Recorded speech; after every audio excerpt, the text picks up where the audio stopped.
Go. On September 18th, I went to the city. I went over to Pepper Gettings and we talked about having an event.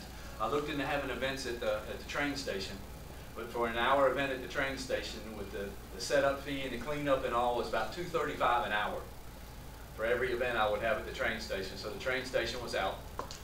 Borough Loco's been nice enough to be able to host our events. We just go over there, we pay for the meals, and everything's cool. It's worked out very good to have our campaign events at Borough Loco. And then I was at Pepper Gettings, or I wasn't at Pepper Gettings, on Canal Street, the Mary Canty building, and one day I was in there and I asked. I said, what's the fee? And she said, for a city resident, it's only $20. I said, well, great, that's better than the train station. And then I said, well, any other fees? And she said, well, there was another $25 fee. It ended up being $45 to have the event. We're not having food, we're not doing anything, we don't have to break anything down. And so I said, okay, I'll be back tomorrow to confirm. I went back the next day, we set everything up, and she took the credit card. And when she took the credit card, they ran it, and everything was fine. We had the event. That was on the 18th, they took the credit card. On the 20th, it cleared. Last Friday, I called to make sure everything was set up so we could have the event tonight. Everything was fine. I said, are we going to have a projector and all that? And then so over the weekend, I was at the Jazz Festival, saw a couple of the employees from the rec center, and they said, no, we'll have it all set up, everything's fine. This morning, I get up and I start getting a call, and one of the rec center directors says you have to have insurance. I said, no, we were through that. When I paid, when I had the credit card, here's the credit card right here we used. You know, that's the credit card. So there was a question whether I had to have insurance. And she said, well, no, it's just a meeting, it's your event. It's not a company, it's not any corporation, nonprofit. She called someone else in the building and they verified I didn't have to have insurance, so everything was cool. So I started that and I said, well, that's okay. The man from the rec center called this morning, and I wasn't going to throw the lady under the bus who set it up for me. And I said, we'll just, that's great, I'll be there at 6 o'clock, I'm coming to the event. And they said, well, you need to go to the business license office. And I said, what does the business license have to do with an event in the rec center? Well, the business license was looking into it.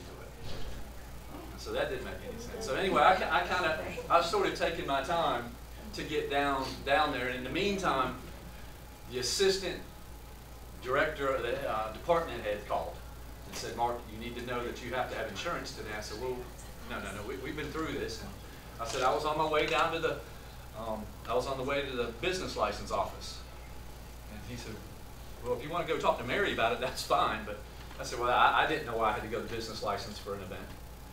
And so he went back and forth, and he said, well, you have to have $1 million liability insurance. So I went to Walk-A-Mall Insurance first this morning, and I went in there, and the lady starts laughing at me. I said, what's the matter? She said, I've been in business for 20 years, and I've never seen a request like this. This doesn't make any sense. And so she started looking, she started working, and she suggested that I go to my homeowner's insurance carrier. So I called them up. It's Lloyd's of London. I went over to Puckett, Sheets and Hogan and asked them. And that lady started laughing. I said, what are you laughing at? She said, I've been in business for 30 years and I've never seen a request like this to have an insurance for an event like this. So Lloyd's actually turned me down. They said they wouldn't extend the homeowner's coverage to an event like that. But so late this afternoon, I got 2 estimates to have this meeting. One was $302.10, and the other one was $360.40 to have this event. So I came over here in the meantime, went upstairs, and Ernest was going to be staying here. And I asked her, and she said, Mark, you can go downstairs. I said, what are you going to charge me? And she said, I said, why don't I pay the same $45 I already gave the city for? She said, yeah, $45 and you can come downstairs. I said, do I have to have insurance? And she said, yes, come on downstairs. So late this afternoon when I was at Pepper Gettings doing a little video I put up, lo and behold, Kevin, the assistant department head in Parks and Recreation, called me back and said that the city manager had decided to waive the requirement for insurance for this event after it already changed everything. And that's how the city runs. They pick and choose, they do whatever they want, they don't follow their own policies. It's who you are and what you are, and there's absolutely nothing that was done for this event. It was just politically to go after me. And I feel sorry for all the people at the rec center, all the people in the middle who got caught. This is all, as they say, this is the high pay grade that's playing games. And it's to do everything to protect the mayor.